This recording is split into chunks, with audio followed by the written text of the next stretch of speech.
오늘 말씀은 이사야서 9장 1절에서 6절까지의 말씀 읽겠습니다. 오늘 말씀 이사야서 9장 1절에서 6절, 한국 성경으로는 2절에서 7절까지 읽겠습니다. 소리내어 읽겠습니다. 흑암에 행하던 백성이 큰 빛을 보고 사망의 그늘진 땅에 거하던 자에게 빛이 비치도다. 주께서 이 나라를 창석케 하시며 그 즐거움을 더하게 하셨으므로 추수하는 즐거움과 탈취물을 나누는 때의 즐거움같이 그들이 주의 앞에서 즐거워하오니, 이는 그들의 무겁게 맨 멍에와 그 어깨의 채찍과 그 압제자의 막대기를 꺾으시되 미디안의 날과 같이 하셨음이니이다. 어지러이 싸우는 군인의 갑옷과 피 묻은 복장이 불의 섭같이 살라지리니, 이는 한 아기가 우리에게 낳고 한 아들을 우리에게 주신 바 되었는데 그 어깨에는 정사를 메었고 그 이름은 기묘자라, 모사라, 전능하신 하나님이라, 영존하시는 아버지라, 평강의 왕이라 할 것임이라. 그 정사와 평강의 더함이 무궁하며 또 다윗의 위에 앉아서 그 나라를 굳게 세우고 자금 이후 영원토록 공평과 정의로 그것을 보존하실 것이라. 만군의 여호와의 열심히 이를 이루시리라. 아멘. 주 되신 하나님, 오늘 눈에 보이는 눈에 보이는 모습으로 이 땅에 오신 예수 그리스도의 탄생하심을 기뻐하며 송축하며 이 예배를 드리는 이 시간을 우리에게 허락하여 주심을 진심으로 감사드립니다. 예수님의 이름을 믿고 구원을 약속받은 주의 자녀들이 믿음으로 스스로 자원하는 마음으로 이 자리에 나와왔사오니 주의 성령의 능력으로 한 사람 한 사람을 감동시켜 주시옵고, 주께서 기뻐하시며 주님께서 인정하시며 주님과 더불어 언제나 어느 곳에서나 함께 동행할 수 있으며 육신을 떠난 후에도 영원토록 주님과 함께 할 수 있는 믿음 생활을 온전히 만들 수 있도록 EMC 교회 연합에 보내어진 모든 주의 사랑하는 자녀들을 축복하여 주시옵소서. 진실로 모두가 커다란 깨달음을 얻고 믿음 속에서 기뻐하며 송축할 수 있도록, 기뻐 송축하는 축제의 날이 될 수 있도록 이 예배와 이 시간을 축복하여 주시옵소서. 주 예수의 이름으로 기도합니다. 아멘.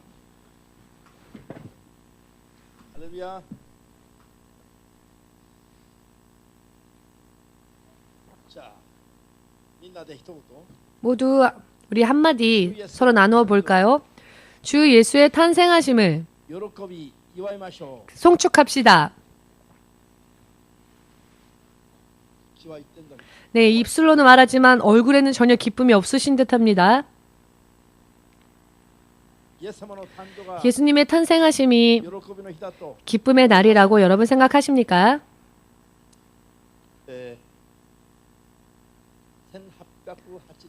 1885년 10월 5일이었습니다. 부활절날 아침에 미국의 선교사가 한국의 인천이라 하는 곳에 배를 타고 상륙을 했습니다. 그리고는 하나님께 한탄으로 기도를 드린 기도의 내용이 지금까지 남아 있는데요. 그 내용문은, 주여, 이 조선 땅은 보이는 것이 전혀 없습니다. 보이는 것이라곤 굶주림과 갈급함과 완악한 강팍한 조선인들의 마음과 눈에 보이는 것은 흑암 그 자체입니다. 이렇게 한탄하면서 하나님께 기도를 드렸답니다.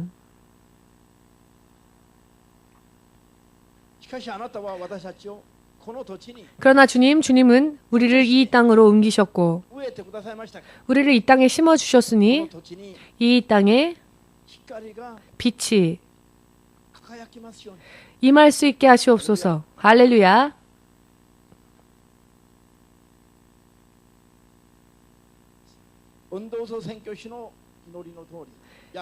이 온도조 선교사의 기도대로 사실 그가 본 대로 느낀 대로 조선 반도는 그 당시 1000년 이상 분쟁이 끊이지 않았으며 전쟁에 휘말렸던 나라였고 굶주림과 갈급함이 끊이지 않는 나라였습니다. 선교사들의 눈에 비친 조선의 땅은 흑암 그 자체였습니다. 물론 저들은 영적인 것을 더욱더 확실하게 느끼고 있었기에 그와 같은 기도를 드릴 수 있으리라 생각합니다마는 눈에 보이는 조선도 또 눈에 보이지 않는 영적인 그 당시의 조선도 영육 간에 함께 흑암의 땅이었습니다. 그 당시에 말입니다. 그 당시에 빛으로서 예수 그리스도, 이 땅에 와주신 예수 그리스도의 이름이 그 조선 반도에 전하여지게 되었고 다른 나라들에게 원조를 받았던 나라가 이제는 영적으로 다른 나라들에게 원조하는, 지원하는 그와 같은 나라로 그 신앙이 성장했습니다. 확실히 말씀드리건대 세계 선교 가운데에서 가장 뜨겁게 활발하게 빛으로서 임하신 예수님을 가장 확실하게 전하고 선교하고 있는 나라는 한국입니다. 예수님의 이름을 전하기 위하여서 한국에 도착한 선교사의 첫 번째 드렸던 그 기도가 이 나라에는 아무것도 보이지가 않네요. 보이는 것이라고는 흑암입니다. 라고 말하였던 그 기도. 그 나라가 지금은 세계 제1로 선교를 많이 하는 나라로 변하게 되었습니다. 흑암 속을 어찌 살면 좋을지 알 수 없는 채로 1000년 이상 나라가 세워져는 있지만 갈급함과 굶주림조차 스스로 힘으로 해결하지 못한 채 분쟁과 전쟁 이와 같은 문제들을 해결하지 못한 채 한국인들의 입버릇이 있습니다만 그게 무엇이냐면 빨리빨리라는 입버릇이 있죠. 전쟁이 터지면 뭐든지 다 버리고 일단 그 목숨만은 살아야 되기 때문에 가족의 목숨을 살려야 되기 때문에 목숨만은 보존해야 되기 때문에 아무리 중요한 것이 있어도 아무리 그것이 예를 들어 땅을 파서 그 땅 속에 보물, 보석, 보화를 묻었다 할지라도 그것을 파낼 여유가 없는 겁니다. 그래서 급히 서둘러 도망가지 않으면 안 되었기 때문에 빨리 행동을 취하기 위하여서 빨리빨리라고 하는 말이 한국인들은 입버릇이 되었죠. 이런 민족과 이런 나라였습니다. 이것은 1000년의 역사의 결과라고도 할 수 있지요. 그런데 그런 나라가 지금은 넘쳐나는 식량을 우리의 원수인 그 북한까지 몇만 톤이나 식량을 원조하고 지원하고 있습니다. 전 세계에 한국인 선교사가 가 있지 않은 곳이 없을 정도로 파견되어 있지 않은 곳이 없을 정도로 빛을 비추는 그와 같은 나라로 거듭날 수 있었습니다. 할렐루야.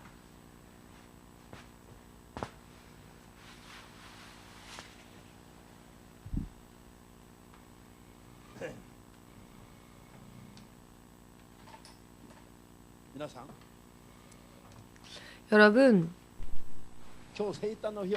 오늘 성탄절을 맞이하여서 예수님의 탄생하심은 여러 많은 의미를 가지고 있습니다만 그 많은 의미 가운데에서도요, 알기 쉽게 대표적인 예수님의 탄생의 의미를 간단하게 단적으로 하나로 대표적으로 말씀드린다면 흑암 속의 빛을 죽음의 그늘 속에 있는 자들에게 빛을 주시기 위하여서 오신 분이다. 사망의 그늘질 땅에 거하던 자들에게 빛이 비추도록 하시기 위하여서 예수께서 이 땅에 오셨다는 것입니다. 예수께서 이 땅에 만일 오시지 않았더라면은 이 세상은 변함이 없는 흑암 속이었을 것입니다. 사망의 그늘진 가운데 있었을 것입니다. 생각을 해보십시오. 빛이 전혀 존재하지 않는 세계, 흑암에 갇혀진 세계, 그리고 그 흑암을 지배하고 다스리는 능력은 그 죽음의 힘이며 사망의 힘이며 사망의 권세를 주고 역사하던 것은 악한 마귀였고 우리의 원수였다는 사실. 악한 마귀, 우리의 영원한 원수, 그가 사망의 권세 속에서 우리를 붙잡고 우리를 결박하여 우리를 지배하고 다스려도 전혀 빛조차 존재하지 않기 때문에 어찌 도망가야 할지도 알 수 없으며 도망가야 할 길조차 없으며 사람으로서 태어났지만 사람이 사람으로서 어떻게 살아야 하는지조차 알 수 없고 인생의 여러 많은 문제들이 동시다발적으로 일어날 때에 어떻게 무엇을 해야 해결될 수 있을지조차 전혀 보이지 않는 이와 같은 세상을 우리가 살고 있었습니다. 그와 같은 삶을 실제로 살았죠. 노력을 하여도 몸부림을 쳐도 쌓이는 건 비참한 뿐이며 좌절뿐이며 해결할 수 있는 길이 아무것도 없어서 눈을 뜨고 일어나면 무언가 좋은 일이 있을까? 밤을 자고 일어나도 변함이 없고 그냥 죽고 싶다. 이대로 살 희망이 없다. 이와 같은 나날들이 계속되어져 있었고요. 전혀 희망이라는 것 자체가, 길이라는 것 자체가 보이지 않았죠.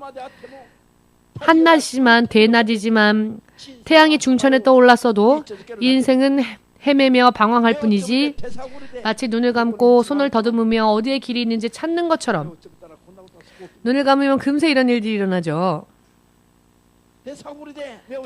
더듬 손으로 더듬으며 어디에 길이 있는지, 길이 여기에 있는지 한 발짝 내디디면 낭떠러지로 떨어지고 말고 깨닫고 보면 뼈가 하나 부러져 있다든지 무슨 일을 하건 어떠한 일을 하건 열심히 노력하여도 몸부림을 쳐도 노력을 하여도 결과는 실족일 뿐인 그런 삶이라고 한다면 여러분, 그와 같은 인생에 한 줄기 빛이 임할 때에 지금의 이 상황이 보이게 될 것이며 어디로 향하여 나아가야 될지 길이 보이게 될 것이며 자신의 모습이 지금 어떠한 모습인지도 알 수 있게 될 것입니다.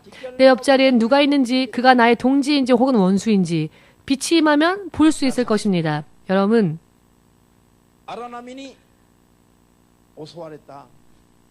풍랑을 만난 배가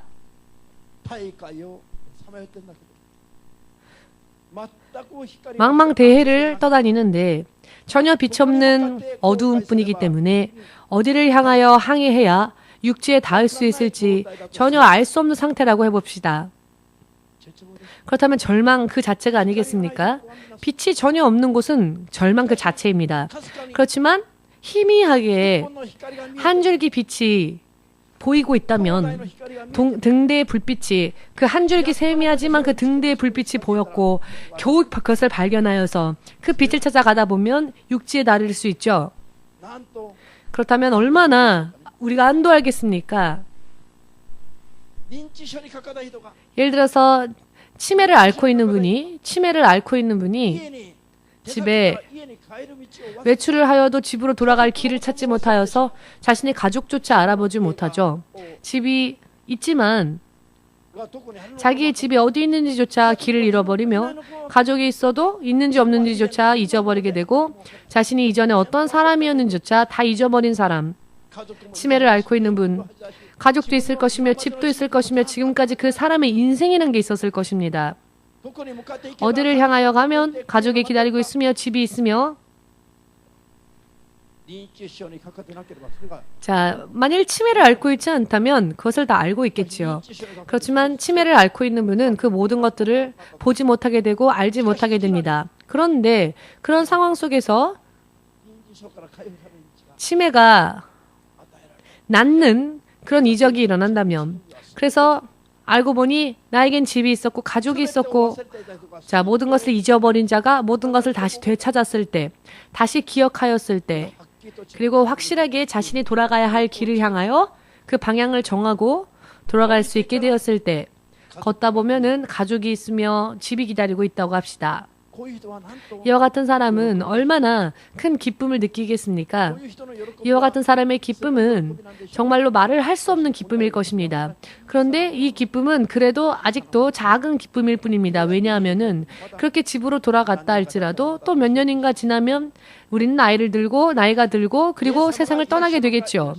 예수님이 계신지 예수님이 안 계신지, 하나님이 계신지 하나님이 안 계신지, 영원한 우리 생명의 아버지가 되시는 분이 계신지 혹은 없는지, 마치 치매를 앓고 있는 것처럼 전혀 알지 못한 채 살고 있던 인류의 역사 가운데 예수님이 오셔서 내가 바로 그다. 내가 바로 영원한 생명의 아버지다. 너는 나의 자녀이다. 여러분과 관계없으십니까? 이럴 땐 아멘 하셔야죠. 이것이 당신의 돈입니다 하면 얼른 달려오겠죠. 네, 아멘 하고. 그러나 당신이 하나님의 자녀입니다 해도 그냥 물끄러미 목사님을 바라만 보고 있을 뿐이지 관심이 없으십니까? 할렐루야! 아직 감각이 되살아나지 못했기 때문입니다. 아직 감각이 마치 치매를 앓고 있는 것과 같은 감각이기 때문입니다. 아직 확실하게 모르니까요. 옆에 있는 분에게 물어보십시오. 당신 치매 아닙니까?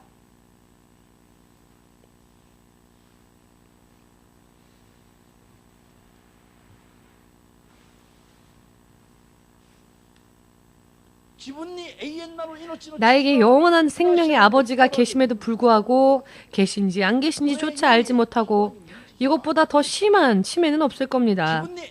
이것보다 더 가엾은 일은 없을 겁니다. 나에게 너무나도 놀라운 하나님의 나라가 그것이 바로 나의 고향이며 우리가 돌아가야 할 고향임에도 불구하고 전혀 알지 못한 채, 전혀 잊어버린 채 산다면 지금 우리는 이 땅을 나그네와 같은 삶을 살고 있는데요. 이 세상은 통과해야 할, 지나쳐야 할 나그네의 삶일 뿐인데 이 땅이 내가 영원히 거할 곳이라고 생각하고 있으니 자, 치매를 걸린 분은요, 공원에서 우왕좌왕합니다. 그 곳이 자기 집이 아닌데 마치 자기 집인 것처럼 공원에서 우왕좌왕하죠. 그분과 여러분과 다를 게 뭐가 있겠습니까?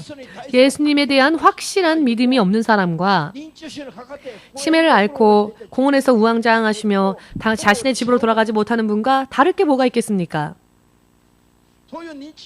그와 같은 치매를 앓고 있는 분을 보면 혀를 끌끌 차면서 참 가엾은 사람이다. 누구의 부모이지? 집이 어디지? 자기는 자기 집에 돌아가면서 치매에 걸린 사람을 보면 아, 불쌍한 사람이다 라고 생각하고 동정하죠? 그런데 천사들이 여러분을 보고 그렇게 생각할 겁니다. 여러분을 보고 불쌍하다 할 것입니다. 혀를 끌끌 차면서 아니, 너의 집은 천국인데 왜 천국으로 돌아가려 하지 않느냐? 그 천국에 시민권이 있는데 영원한 생명을 주신 아버지가 그곳에 계시는데 왜 너는 그 아버지께로 돌아가려 하지 않고 여행길일 뿐인 그 땅에서 우왕좌왕하고 있느냐? 돈 안 떨어졌나 어디? 누가 지갑이라도 안 떨어뜨릴까? 왜 이런 것들만 생각하며 살고 있을까? 이것은 치매를 걸린 사람보다도 심한 병에 걸린 사람입니다. 치매를 걸린 노인보다도 더 심한 병에 걸린 거죠. 더 불쌍한 사람이 말입니다. 바로 믿음이 없는 크리스천들입니다. 아직 예수님께 돌아가지 않은 자들은 말할 것도 없죠. 예수님께 돌아왔고 예수님을 믿기로 결심하여 영접했음에도 불구하고 그 세상적인 치매를 이기려고 하지 않는 크리스천들, 나으려고 하지 않는 크리스천들, 그런 사람들은 예수께서 빛으로 이 땅에 오셨다 할지라도 아직도 그 예수님을 자신의 주로서 모시지 못한 사람입니다. 아직도 세상의 흑암 속에 사망의 그늘 속에 가려진 채로 예수님을 마음속의 중심으로는 영접하려 하지 않기 때문에 아직도 방황하며 세상에서 헤매는 것입니다. 예수를 믿노라면서도 모든 것이 제대로 잘 돼가지 않는 이유는 아직도 세상의 이 흑암 속에서 방황하고 있기 때문이라는 것을 확실하게 깨달으셔서 인생의 여러 많은 그 문제들의 해결책은 예수님을 빛으로서 주로서 영원한 아버지로서 평화의 왕으로서 전능하신 하나님으로서 우리가 확실하게 마음으로부터 영접할 때 바로 그때 문제가 해결되어집니다. 해결되기 시작합니다. 아멘. 오늘을 위하여서 어제 엊그제부터 계속 오늘 주일 설교를 위해 기도했습니다. 크리스마스가 작년에도 있었고 재작년에도 있었죠. 올해에도 어김없이 돌아왔습니다. 단순한 행사 중에 하나로서 단순히 형식으로서 그런 예배로서 드려도 그런 예배는 의미가 없죠. 우리가 믿는다면 믿는 자들의 삶이 생활이 바뀌어야 합니다. 예배를 통하여서. 만일 예배를 통하여 그 믿는 자의 삶이 바뀌어지지 않는다면 그 드려지는 예배가 무슨 의미가 있겠습니까? 제가 하나님께 어찌하면 좋을지 기도하였을 때 제 머리로 확실하게 들은 하나님의 음성은 흑암 속에 행하던 백성에게 임하신 예수, 사망의 그늘 땅에 거하던 자에게 빛으로 오신 예수를 아직 사람들이 확실하게 믿지 못하고 있다. 그것이 오늘의 포인트였습니다. 모두 함께 성탄. 성탄의 주 예수의 탄생하심.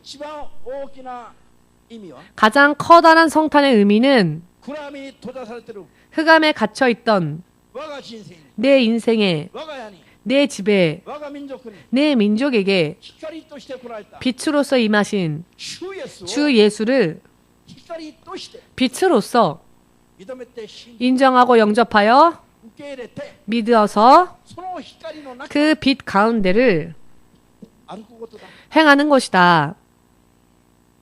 아멘. 이것이야말로 예수께서 이 땅에 와주신 가장 커다란 의미였습니다. 빛 가운데 우리가 있다면 모든 걸 다 볼 수 있죠. 누가 원수인지, 누가 동료인지, 나 자신은 어떠한 모습인지, 내가 지금 처한 상황이 어떠한지, 어떠한 흐름으로 흐르고 있는지, 길은 어디에 있는지, 집이 어디에 있는지, 내 재산은 어디에 있는지, 재물은 어디에 있는지, 좋은 사람은 어디에 있고 나쁜 사람은 어디에 있는지도 보일 것입니다. 성경은 하나님의 사람들은 좋은 사람이 있고 나쁜 사람도 있지만 나쁜 사람과의 사귐은 구별하라 하셨습니다. 원수와 더불어 동침하지 말라 하셨습니다. 즉 원수와 함께라면 불쌍하니까 가까이 나아가서 예수를 전해주고 그 사람을 구원해야 할 필요는 있겠지만 함께 행동해서는 안 된다는 것입니다. 이와 같은 말까지 사람 간의 사귐까지도 확실하게 차별하는 게 아니라 구별해야 한다라고 가르치는 말씀은 성경밖에 없습니다. 그렇지만 누가 내 원수인지, 누가 내 아군인지, 누가 내 동료인지 흑암 속에서 변함없이 머물러 있기 때문에 어느 쪽도 보지 못하고 있기 때문에 크리스찬이면서도 나쁜 사람하고도 함께 사귀고 나쁜 사람하고도 함께 동행하고 함께 죄를 범하고 변함없이 흑암 속에 있는 사람처럼 똑같이 행동하며 똑같이 거하고 있죠. 빛으로서 임하신 예수님이 결국 그 사람에게는 아무런 의미가 없는 것입니다. 빛으로서 임하셨다라고 하는 것은 흑암 속에서 죄 짓는 삶 속에서 사망의 그늘 속에서 먼저 구원해 내기 위함이셨습니다. 먼저 그 곳에서 구원하시기 위함이었습니다. 아멘. 자, 그렇다면은 그렇지 않다고 하면 빛으로 임하실 이유가 없으셨죠. 예수께서 사망의 권세 속에서 흑암 속에서 오셔서 뒤에서 내가 예수야. 내가 너의 구원주이다. 이런 일을 하셨으면 됐겠죠? 당신의 정체를 드러내지 아니하시고 그렇지만 주님은 그렇게 오시지 않았다는 것입니다. 빛으로 오셨다는 것입니다. 여러분, 해와 달과 별 그리고 사람들이 만들어낸 빛, 이와 같은 빛이라는 빛 자체가 전혀 존재하지 않는 상황 속에 처한 적 있으십니까? 빛이라는 것이 전혀 없는 곳에 갇혔을 때 그 공포를 느껴본 적 있으십니까? 저는 딱 한 번 있었습니다. 전혀 빛이 없는 흑암이라는 공간 속에 있을 때 그 느껴지는 기분이란 정말 공포 그 자체였습니다. 눈을 뜨십시오. 눈을 뜨지 않으면 안 보입니다. 눈을 떠도 안 보이는데 눈 감으면 어떻게 보겠습니까? 눈을 뜨십시오.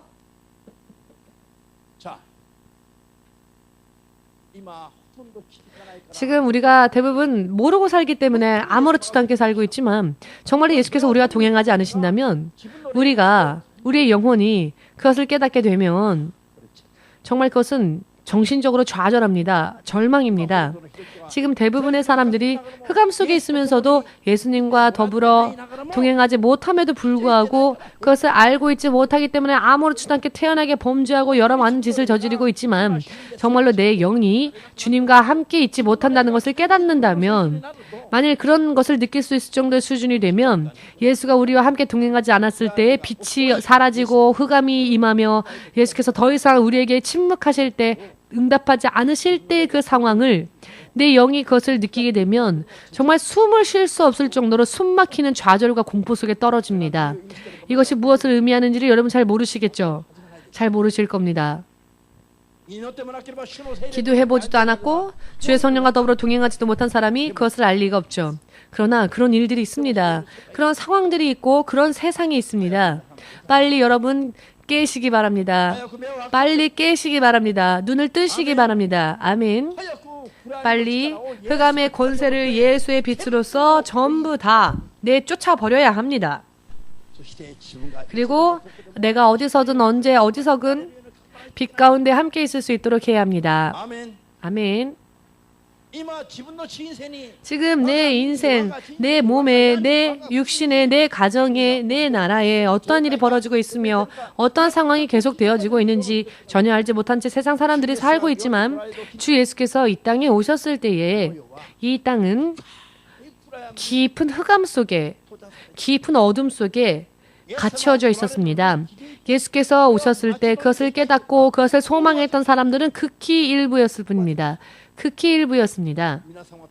여러분들은 어느 쪽이십니까? 지금이라도 예수께서 공중으로 재림하실 때 소망하고 기다리다가 그 나팔소리가 들려올 때 바로 내 의지와는 관계없이 예수님의 은혜로 인하여서 지금 썩을 이 육신이 썩지 않는 부활의 육신으로 변화되어 나도 모르는 사이에 공중으로 들려지는 나. 얼마나 감동이겠습니까? 감동 속에서 주 예수를 맞이하게 될 그때. 흥분의 도가니죠. 그런 감격을 느끼면서 예수님을 만날 그와 같은 준비를 해가고 있으십니까? 밤낮 없이 그런 준비를 하며 살고 계십니까? 혹은 세상의 염려와 고민 속에 빠져 있으십니까? 여러분 생각해 볼 필요가 있습니다.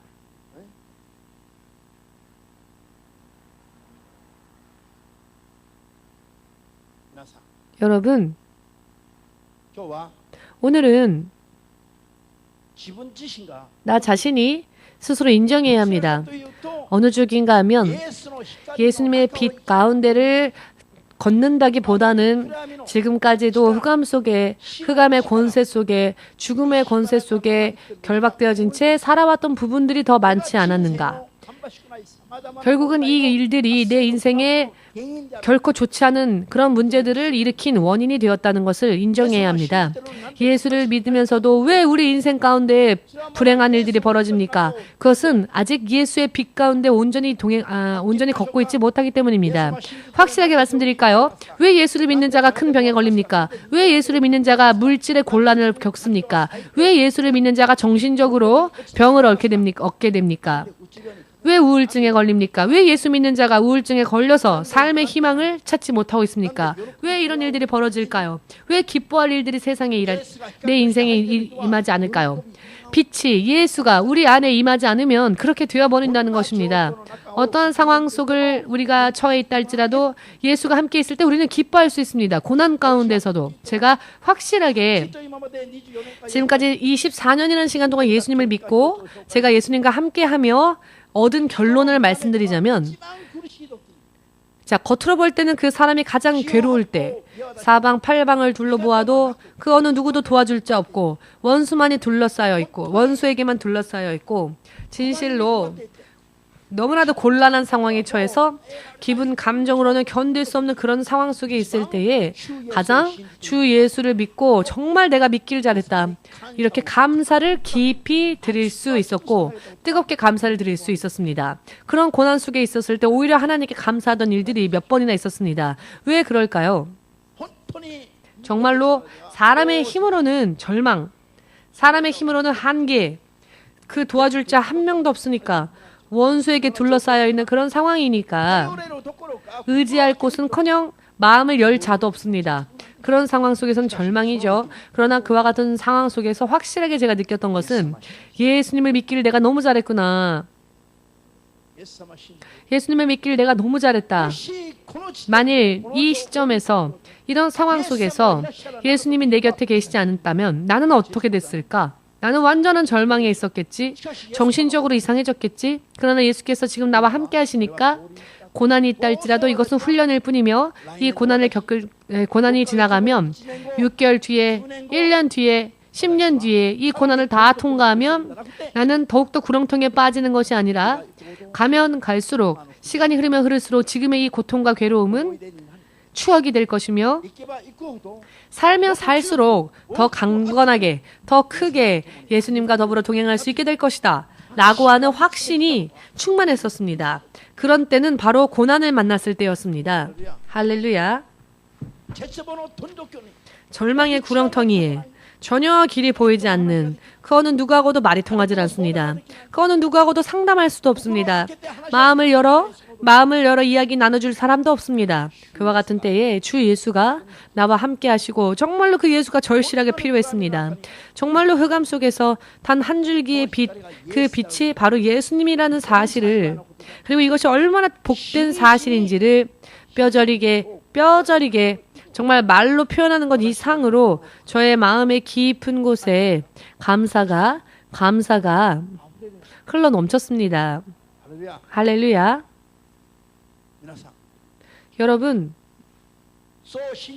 그렇게 믿고 그렇게 느끼고 그렇게 감사한 대로 시간이 흐르면 약속대로 예수님은요, 빛으로서 우리 안에서 일해 주십니다. 모든 얽히고 설켰던 문제들, 곤란에 빠졌던 모든 문제들을 정말로 보란듯이 깨끗하게 해결해 주십니다. 살면 살수록 예수님에 대한 확신이 더 꽉 차게 됩니다. 할렐루야. 아멘. 제가 예수님 이외에는 확실하게 말씀드린 건데 저는 세상에 두려울 게 없습니다. 돈 문제, 대인 관계 문제, 질병의 문제, 그 어떠한 문제도 두려울 게 없습니다. 왜냐하면 전부 그것을 초월했기 때문입니다. 이와 같은 트러블, 그렇게 곤란하게 만드는 저의 평안을 빼앗는 모든 트러블, 그런 트러블들은 아침의 안개와 같은 것들입니다. 해가 중천에 뜨면 어느 순간에 전부 사라져버리고 말 것들. 근본적으로 우리들의 인생을 괴롭히는 그런 것들이 되지 못합니다. 예수님이 빛으로서 막상 일하시고 역사하시면 순간에 거짓말과 같이 모든 것이 해결되어지기 때문입니다. 오늘 아침에도 제가 어떤 분과 전화로 이야기를 나누었는데 그분이 지금 죽고 싶다고, 자살하고 싶다고 그런 이야기를 하셨습니다. 아니, 오늘 성탄을 기뻐하며 송축하여 예배를 드리러 와서 빛으로서 임해주신 예수님 감사합니다 라고 예배 드려야 할 그 시간에 자살하고 싶다라고 하는 분이 계셨습니다.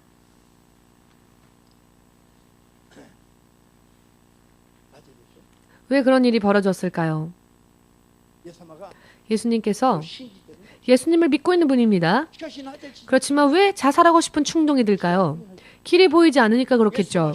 예수님을 믿으면서도 길을 보지 못하고 있다는 거죠. 길을 아직 찾지 못하고 있다는 겁니다. 왜냐하면 예수님이 이뤄가는 빛 가운데 지금 살고 있지 않기 때문입니다. 예수를 믿으면서도 아직 흑암 속에 있기 때문에 좌절하고 마는 것입니다. 그렇기 때문에 희망이 보이질 않으니, 길이 보이질 않으니 이쯤에서 그만두고 싶다. 내 인생을 마감하고 싶다. 그것은 아직도 죽음의 권세 속에 결박당하고 있기 때문이라는 것을 확실하게 깨달아야 합니다. 예수님을 믿고 주의 성령의 충만함을 받아 빛 가운데 걸어가게 되면 빛 속에 걸어가는 자는 죽고 싶다라는 생각, 왜 죽고 싶다는 생각이 듭니까? 여러분, 한 사람이라도 더 살리고 더 천국으로 인도하고 그 후에 천국 가야지 하고 하는, 그렇다고 해서 제가 다 모든 것에 충만하기 때문에 그럴까요? 아니죠. 술도 못 마시지, 담배도 못 피지, 여러 많이 육적인 것으로는 그 즐거움이 제한되어지지요. 그럼에도 불구하고 그 누구보다도 저는 기쁨에 충만해 있습니다. 그 이유는 왜일까요? 예수님이 빛을 비춰주시기 전에는 보이지 않았지만 120년이라는 인생 이외에는 보이지 않았습니다. 그러나 지금은 인생 그 이후의 것이 보이니까 사람으로서 인간으로서 태어나서 왕이 되어도 부자가 되어도 권력자가 되어도 모든 것에 다 충족하다 할지라도 혹은 무일푼이라 할지라도 그런 것은 우리 영원한 영생과는 관계가 없습니다. 어차피 인생은 빈손으로 왔다 빈손으로 가니까요. 빈손으로 울며 왔다가 또 빈손으로 가고 마는 것이 인생이니까요. 아멘. 모든 것을 얻은 것처럼 보여도 어차피 결과는 빈손입니다. 그 어느 누구든. 아무것도 가지지 못하고 태어나는 아기와 같이 세상을 떠날 때에도 아무것도 가지지 못하고 갑니다. 아무것도 가지지 못하고 와서 어떤 사람은 성공하고 어떤 사람은 실패하고 그러나 결과를 보면 결국은 모두가 다 실패자입니다. 왜냐하면 떠날 때는 모두가 다 빈손으로 가니까. 예수님, 참된 빛 대신 예수님을 만나기 전에는 세계 제일의 부자, 세계 제일의 학자, 세계 제일의 능력자라 할지라도 아직도 그 사람은 미완성입니다. 아직도 흑암 속에 있는 사람이며 아직도 길을 찾지 못한 상황입니다. 인생이 120년으로 끝난다고 생각하죠, 사람들은. 100년 인생, 120년 인생. 아직 참된 인생을 못 찾은 사람들입니다. 아직 거짓된 것밖에 보지 못하기 때문에 육신의 100년 인생, 120년 인생밖에 못 보는 거죠. 빛을 비추어 주시는 예수님 안에 들어가 인생을 바라보게 되면 인생은 120년으로 끝나는 게 아니라 인생은 그 후에 무한히 계속되어지는 것을 알 수 있습니다. 그것이 인생의 길입니다. 아멘 되십니까? 빛이 없는 곳에 있는 사람은 천국에 관심이 없죠. 왜냐하면 천국을 본 적이 없으니까. 그러나 예수를 빛으로서 영접하여 빛 속에 사는 사람은 이 땅에서만 이 땅만 바라보지 않죠. 예수 안에 있는 자들은 예수 안에 있고 예수님을 빛으로 인도한 영접한 자들은 어차피 이 육신의 삶은 여행자의 인생이라는 것을 압니다. 빈손으로 가는 것을 압니다. 그래서 이 땅의 것을 바라보지 않죠. 육신을 떠난 후에 본격적으로 영원토록 끝이 나지 않는 영원한 인생이 새롭게 출발되어지는 것을 압니다. 그렇기 때문에 그 하늘의 것을 생각하며 살죠. 하늘의 상급을 쌓으며 삽니다. 하나님을 예수님을 빛으로서 영접한 사람들은 그렇게 삽니다. 돈 문제 관심 없죠.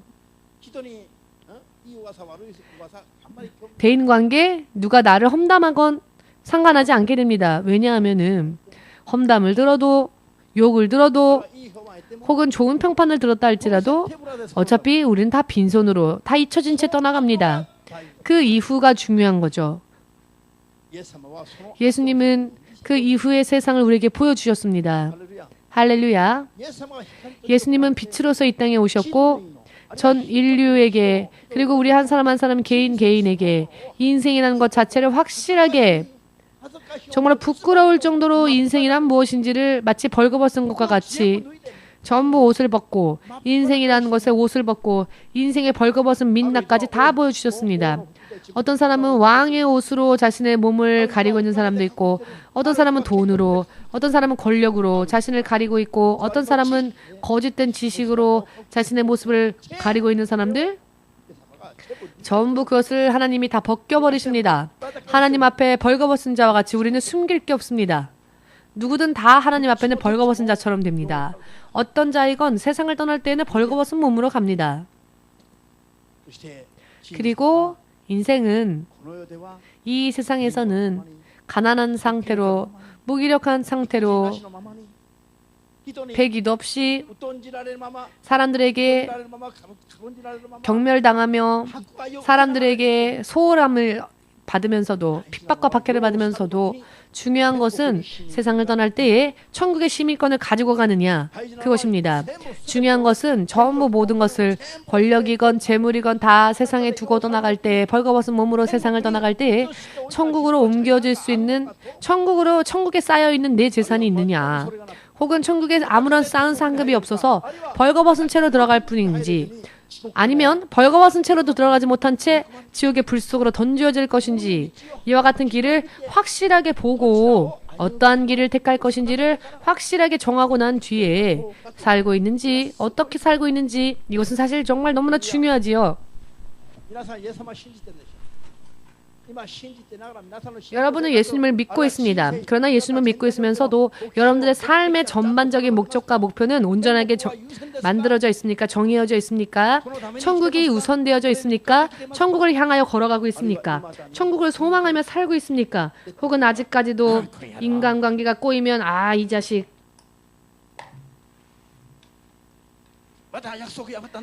또 약속을 어겼어. 이런 싸움만 하다가 어떻게 하시렵니까? 그것으로는 천국 못 갑니다. 자고 깨면 자나 깨나 가족만 생각하죠. 어떻게 하면 우리 가족이 건강할까? 어떻게 하면 우리 가족에게 맛있는 것을 줄 수 있을까? 어떻게 하면 전부 다 그런 좋은 음식을 먹어서 건강해질까? 그런 결과가 지금 어떻습니까?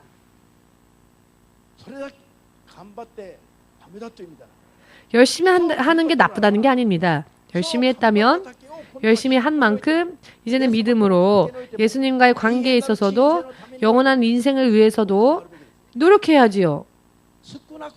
적어도 사람이 이 세상의 땅에서 산 것 이상으로 하나님의 나라를 소망한 적이 없다면 하나님이 인정하지 않으실 겁니다. 그렇지만 하늘의 것은 소망하지 않고 노력하지도 않고 뭐든지 하나님 안 주실까? 공짜로. 공짜 심보죠. 여러분, 거저 얻는 것, 공짜로 얻는 것은 내 것이 되지 못합니다. 알기 쉽게 말씀드릴까요? 오늘은 귀가 좀 아픈 이야기를 하겠습니다. 오늘도 교회에서는 맛있는 음식을 많이 만들었습니다. 네, 맛있는 음식 많이 만들었습니다. 그러나 여러분들은 입만 가지고 오죠. 왜 그럽니까? 믿음이 없어서 그렇습니다. 먹으면서도 불평불만 말하죠. 이거 맛 없네? 좀 잘 좀 만들지? 맛있게 감사하며 먹는 게 아니라 불평불만까지 말하고 욕을 하죠. 물론 그런 분은 안 계시니까 제가 이 이야기를 하는 겁니다만, 교회에서는 사실 음식을 만들어야 할 의무는 없습니다. 다만 교회에서 음식을 만드는 분들은 이 음식으로 봉사할 때 하나님으로부터 얻을 상급을 알기 때문에 교회에서 음식을 만드는 것이고 여러분들과 함께 나누려고 하는 것이죠. 하나님께서 전부 것을 받으시고 상급으로 주시니까 하나님이 갚아주실 걸 아니까요. 사람들이 어떻게 생각하건 사람들이 무슨 일을 하건 뭘 만들건 사실 그걸 생각 안 하죠. 그냥 주님이 보시니까 전부 함께 나누기 위해서, 섬기기 위해서 하는 겁니다. 교회를 세우고 18년 동안 단 한 번도 그런 일을, 여러분들과 함께 음식을 떼는 일을 쉰 적이 없습니다. 단 한 번도 예배를 오신 분들을 빈 입으로 돌려보낸 적이 없습니다. 왜냐하면은 영원한 하나님의 나라에 가서 우리가 얻게 될 상급을 알기 때문입니다. 우리가 형제들을 섬기고 우리가 함께 봉사할 때 주님이 상급 주실 것인 것을 믿어 의심치 않기 때문입니다. 그러나 여러분들은 왜 상급 받을 생각을 안 하십니까? 왜 준비하지 않을까요? 하늘의 상급에 대해서 여러분이 아직 관심이 없으시기 때문입니다. 그렇기 때문에 당연히 교회에 빈손으로 와서 맛있게 먹고 혹은 맛없다 안 먹고 그렇게 되어버리는 거죠. 이것은 믿음 생활이 아닙니다. 나를 위한 믿음 생활이란 무엇이냐? 스스로 노력하는 것입니다. 하나님 앞에 믿음으로 행위를 보여야 합니다. 내 믿음이 진정한 믿음이라는 것을 행위로 인정해야 합니다. 우리 교회 사람들은 대부분 아무것도 생각하지 않는 사람한테 당신 이거 만들어 오세요 라고 말한 적이 없습니다. 본인들이 이번에 무언가를 만들고 싶은데 무엇을 만들어 올까요? 라고 하는 경우에 사모님이 그럼 이것을 만들어 주시겠습니까? 이렇게 마음에 생각을 하고 계시는 분들에게는 하려면 이것을 해주십시오라고 부탁한 적은 있지만 아무런 음식 만들 생각을 하지 않는 사람한테 당신은 이번에 행사이니까 뭘 만들어 오십시오라고 말한 적이 없습니다. 왜일까요? 믿음의 문제이기 때문에 그렇습니다. 물론 믿음이 있는 사람은 여러 많은 모양으로 봉사하겠죠. 어떤 사람은 요리를 만들어 올 것이고 어떤 사람은 헌금으로 봉사할 것이며 이런저런 일들을 하겠죠. 그러나 전혀 하지 않고 방관하는 사람도 있습니다. 구경만 하는 사람이 있죠. 물론 우리 교회는 그런 분들이 없지만 안 계시지만 어떤 분은 예를 들어 먹을 만한 게 없네 하고 돌아가는 사람도 있을 수 있습니다. 아직 예수님을 전혀 모르기 때문에 그렇습니다. 예수님이 우리가 믿음으로 행할 때 상 주시는 분이라는 것을 아직 모르기 때문에 그렇습니다. 예수께서 빛으로 우리 속에 임하신다면, 우리가 그 예수님을 빛으로 영접한다면 우리는 믿음으로 씨 뿌려야 한다는 것을 알 것입니다. 내가 내 육신을 입고 있는 동안에 믿음의 행위를 어떻게 씨 뿌렸는지에 따라 내 영원한 삶이 좌지우지됩니다. 천국에 얼마나 상급을 쌓았는지 혹은 지옥에서 어떤 형벌을 받게 될지 이것은 전부 우리가 육신을 입고 이 땅에 와서 예수님의 이름을 기준으로 어떻게 행했느냐, 이것이 전부 우리 행위의 결과로서 갈라지게 됩니다. 이것으로 인해 모든 것이 바뀌어집니다. 할렐루야. 아멘. 전 사실 오늘 전하려고 한 말씀이 아니었는데 제가 지금 이 말씀을 전하고 있네요. 한 가지 제가 깨닫고 있는 것은 주의 성령이 오늘 확실하게 여러분들에게 전하고자 하신다는 겁니다. 예수를 믿으면서도 아직도 흑암 속에 있는 자, 그건 안 된다는 것입니다. 예수를 믿으면서도 믿는다면은 빛으로 나와야 합니다. 빛 속에서 행동해야 합니다. 빛 속에서 머물러야 하고 주님과 함께 동행해야 합니다. 그렇게 하고자 원하신다면 믿음을 바르게 우리는 만들어야지요. 흑암 속에 있으면서도 교회에 몸만 왔다 갔다 하는 것은 의미가 없다는 것입니다.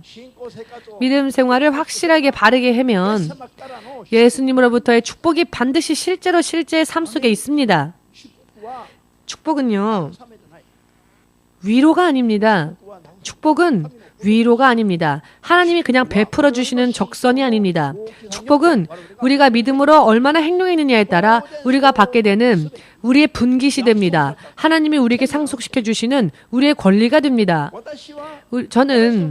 저와 사모님은 확실하게 앞으로 지금까지 해온 일들이 있기 때문에 세상을 떠나 천국에 갈 때, 하나님 나라에 갈 때 우리의 믿음의 결과로서 하나님 우리에게 어떤 상을 주실지 알고 있습니다. 거의 알고 있습니다. 그렇기 때문에 가면 갈수록, 살면 살수록, 예를 들어 나이도 들었으니 적당히 하자가 아니라 가면 갈수록 하면 할수록 더 최선을 다하려고 노력하고 있습니다. 정말로 믿고 있기 때문입니다. 여러분, 아무것도 하지 않은 채 받고자만 하는 마음은 하나님으로부터 오지 않습니다. 하나님으로부터 오는 마음이라면 열심히 내 있는 정성을 다해서 내 마음이 있다면 그 마음도 따로 떼두지 않고 누군가를 위해 떼두지 않고 하나님을 향해 애인을 위해, 부모를 위해, 가족을 위해 떼두지 않고 마음이 있다면 마음도 전부 예수님께로 전부 다 하여 드리면 그럼 저한테 남는 게 없잖아요 라고 걱정하실 게 없다는 겁니다. 그렇게 하면 예수께서 우리에게 새로운 것을 주신다는 것입니다. 의미를 이해하시겠습니까? 예수님은 시몬성 목사보다 확실하게 여러분들에게 더 설교하셨죠? 우리 신약 성경을 살펴보면 무슨 의미인지 이해되시는지요? 지금 여러분은 여러분들의 마음을 예수님께 다 하고 있습니까? 혹은 따로 세상에 두고 왔습니까? 친구와의 약속, 가족 간의 무엇 마음의 일부만을 가지고 오신 분이 계실지도 모르겠습니다. 그러나 예수님은 교회에 올 때는 가족도, 예를 들어서 군대에 가는 사람이 가족을 병사로서 군사로서 모집당하여 군대로 가는 사람이 남겨진 가족을 걱정할 처지 있냐라고 하나님이 반문하셨습니다. 그런 질문을 저에게 던져주셨습니다. 크리스찬들도 그렇게 해야 한답니다. 전쟁에 나간 병사는 가족을 생각하면 싸우지를 못합니다. 가족을 생각하면 실패하죠. 왜냐하면 마음이 나뉘어져 있기 때문에. 전쟁에 불리워진 병사라면은 오직 전쟁에서 이 싸움에서 살아남기 위해서 집중해야 합니다. 마음과 온 힘을 다하여서 그 싸움에서 살아남기 위해 노력해야지요. 남겨진 자녀들, 남겨진 부모들은, 가족들은 예수님이 지켜주실 것이기 때문에, 그렇기 때문에 우리가 그 가족 때문에 고민하지 않아도 된다는 것입니다. 의미를 이해하시겠는지요? 그렇기 때문에 마음이 있다면 전부 다 하라. 주님께 전부 다 하라. 예배 때는 예배에만 집중하시고, 기도할 때에도 기도에만 집중하시고, 아멘. 성경을 읽을 때에도 성경에만 집중하셔서 집중하는 것 여러분에게 힘이 있습니까? 그렇다면 힘도 다 앞으로 10년, 20년 노력하기 위하여서는 천천히 힘을 아껴야 해요. 그냥 천천히 아껴야 해요. 어차피 힘 다 빠지면 기력이 다 빠지면 아무것도 못하니까 조금이라도 젊을 때 힘을 기력을 챙겨둬야지. 전부 교회에 와서 하나님 앞에 일하면은 내 가족을 위해서 일하지 못하니까. 그러나 예수님은 그렇게 말씀하지 않으십니다. 너에게 힘이 있다면 그 힘을 내게 다 하라 라고 하십니다. 다 하라고 하십니다. 육적인 힘, 내가 가지고 있는 것들, 지적인 것들, 이 모든 것들이 다 해당됩니다. 다 하면 저는 빈 덩어리가 되잖아요. 믿음이 없으면 걱정하겠죠? 그러나 주님은 우리에게 있는 걸 다 드리면 비교할 수 없을 정도로 더 큰 것을 나에게도 나의 가족에게도 이 땅에서도 저 하나님의 나라에서도 채워주십니다. 예수님은 착취하시는 분이 아니십니다. 예수님은 도둑이 아니십니다. 예수님은 빼앗는 분이 아니십니다. 하나를 보고 열을 주시는 분이십니다. 무한히 하나님의 나라에서 주시는 분이십니다. 이와 같은 예수님, 이 예수님에 대한 믿음이 있습니까? 진정 예수님을 빛으로서 받아들이셨습니까? 예수님을 정말로 영접하면 전부 다 보이게 되어 있습니다. 믿음 생활 어떻게 해야 되는지 물을 것도 없죠. 왜? 보이니까. 당연히 보이니까. 보이지 않아서 마음이 정리되지 않는 것은 아직도 하나님과 벽이 있기 때문에 그렇습니다. 아직도 하나님 앞에 문을 반은 닫았기 때문입니다. 왜 교회 오는 게 피곤합니까? 열심히 하라고 하지. 이 교회는 너무 사람을 힘들게 한다, 구속한다. 그럼 절에 가보시죠. 절에 가면 1년에 한 번 가도 뭐라고 안 합니다. 가끔 가도 뭐라 안 하죠. 매일 안 가도, 매주 안 가도 뭐라 안 합니다. 가고 싶을 때 한 번 가서 나무 아미 탑을 일해 가면서요. 가만히 있다가 가만히 나와도 아무도 뭐라 안 합니다. 절에 가면 자유롭죠. 그런데 예수님은 왜 이렇게 주일에도 와라, 수요일에도 할 수 있거든 와라, 기도회에도 할 수만 있거든 와라 자꾸 하실까요? 새벽 기도회도 할 수만 있거든 와라, 오지 않으면은 나를 보는 눈빛이 바뀐 것 같아 등등. 교회는 피곤하다. 왜 이럴까?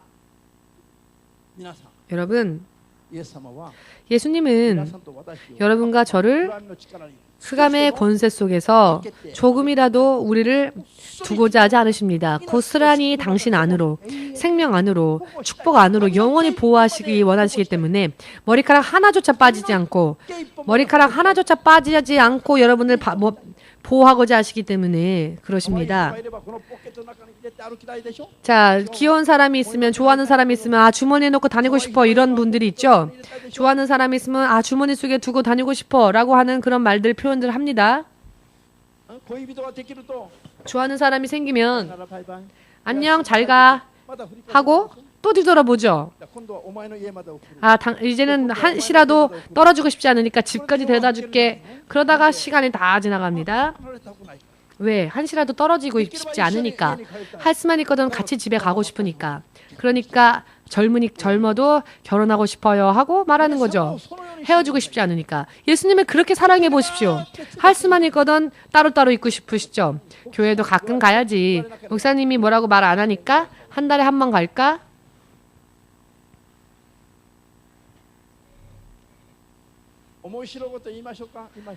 지금 하나 재밌는 얘기 해드릴까요?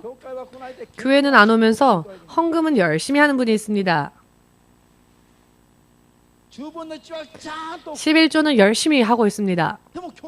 그러나 교회는 안 옵니다. 저는 헌금을 좋아하는 게 아니라 그 사람을 기다리고 있는데. 아멘.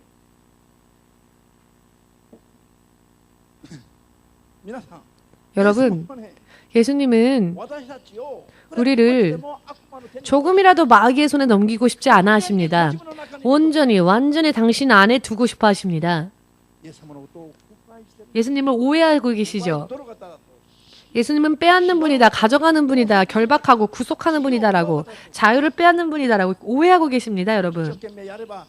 열심히 하면 교회에 더 구속될 것 같으니까 교회는 한 발만 들여다놓고 목사님이 너무 나를 기대하시면 계속 하라고 목사님이 하실 테니까 기대를 받기 전에 조금 떨어져 있자. 거리를 두자. 목사님이 나를 포기할 수 있게 거리를 좀 두자.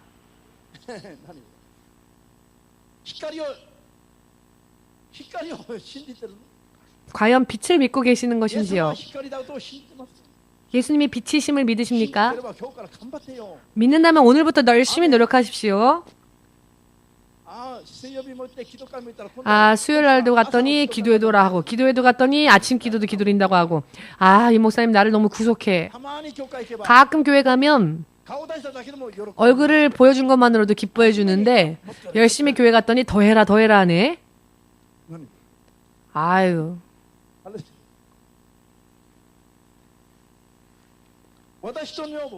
저와 사모님은 누군가가 열심히 더 하세요라고 해서 믿음 생활한 적이 없습니다. 23년 전이나 지금이나 더 열심히 하세요. 기도도 열심히 하세요. 말씀도 열심히 읽으세요. 이런 이야기를 들은 적이 없습니다. 왜냐하면 저희는 처음부터 이 길에 접어든 순간부터 빛이신 예수님을 보았기 때문입니다. 예수님의 빛이라는 것을 믿었기 때문입니다. 그렇기 때문에 예수님이 가장 최고라는 것을 알고 있기 때문에 예수님 안에는 모든 것이 있습니다. 모두 함께 세워볼까요? 예수님 안에는 120년을 뛰어넘는 영원한 생명이 있다. 예수님 안에는 애인에게도 없는 영원한 사랑이 있다. 애인, 지금은 애인이죠. 3년, 10년 함께 살아보십시오.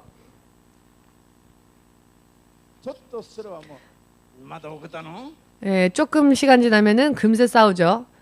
또 화내고.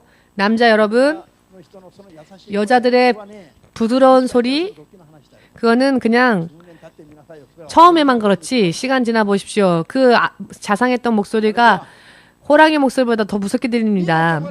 그럼에도 불구하고 계속 영원토록 부드럽게, 자상하게, 뜨겁게, 따뜻하게 언제 어느 곳에서건 우리를 맞이해 주시는 예수님의 사랑은 세상에 있는 어떤 사랑보다도 1천억 명의 애인들의 사랑보다도 더 뛰어난 것이며 질리지 않는 사랑입니다.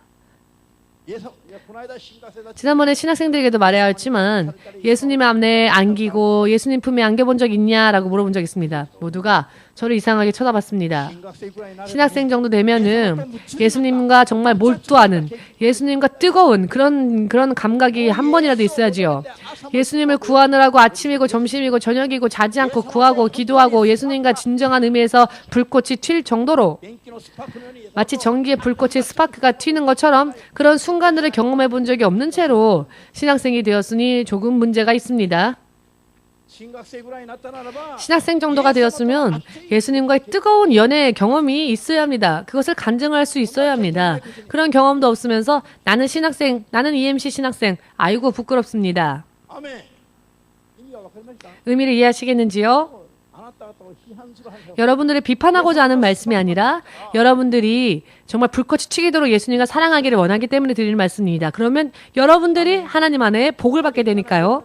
그렇게까지 기도한 적이 없기 때문에 그런 경험이 없는 겁니다. 한 번이라도 좋으니 예수님 품에 한번 안겨보십시오.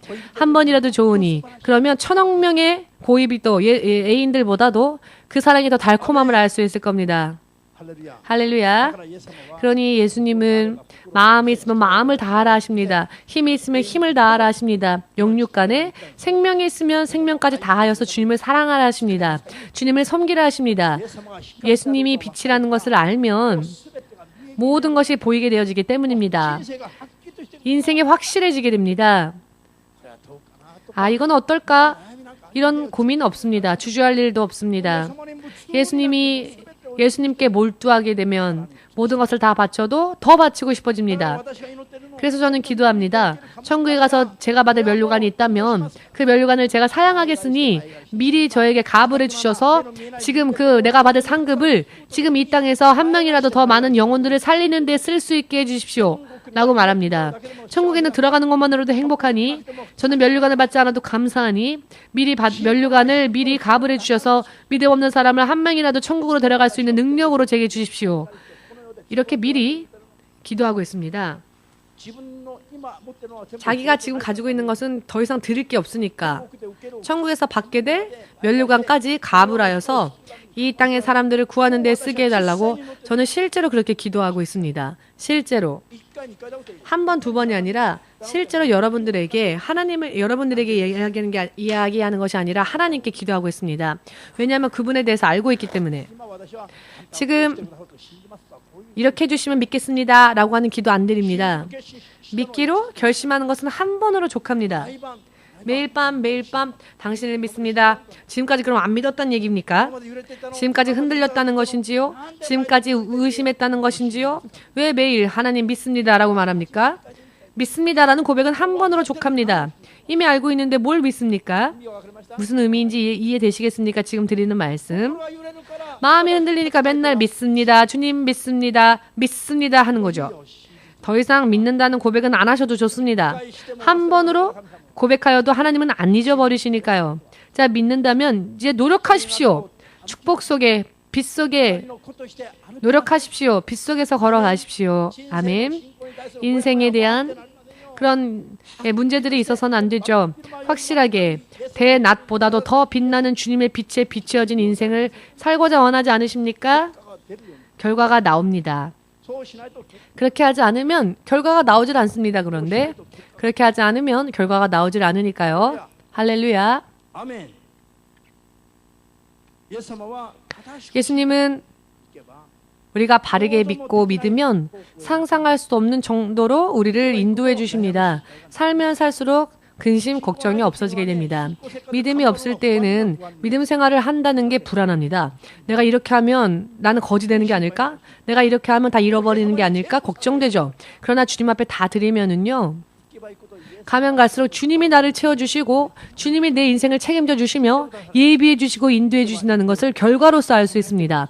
가면 갈수록 주님이 준비해 주시며 예비해 주신다는 것을 알 수 있게 됩니다. 불안이 남아 있으십니까? 아직도 불안하십니까? 그것은 아직 빛이 여러분들 안에서 역사하지 않기 때문에 그렇습니다. 아직도 고민과 번뇌가 의심이 있으십니까? 아직도 흑암 속에 여러분이 있기 때문입니다. 예수님에 대한 목숨을까지 걸겠다라고 하는 믿음이 없으십니까? 아직 예수님을 제대로 만나지 못해서 그렇습니다. 예수님을 제대로 만나면 뭐든지 하나님께 드리게 됩니다. 아멘. 불 속에 들어가라 하셔도 아멘. 물 속에 들어가라 하셔도 아멘. 왜 두려워 떨고 계십니까? 골리앗 앞에 이스라엘 백성들처럼 한 명을 이기지 못해 무서워 떨고 있는 그 이스라엘 백성들처럼 믿음은 다윗과 같이 전 이스라엘 가운데에서 골리앗을 향해 싸웠던 자는 다윗밖에 없었죠. 오늘날에도 마찬가지입니다. 믿음은 모두가 모여 있어도 모두가 다 믿음을 가지고 있는 건 아니죠. 믿음은 진정한 의미에서 구하는 사람만이 그 믿음이 일합니다. 아멘 되십니까?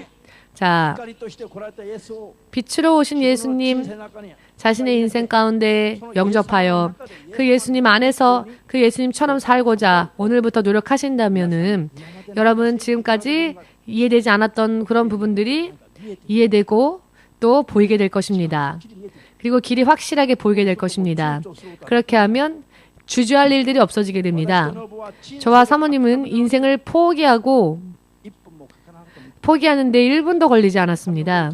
하나님의 음성을 듣는 순간, 그리고 둘이 눈이 마주친 순간 어쩔 수 없지 하나님이 부르셨다면 이렇게 포기했습니다.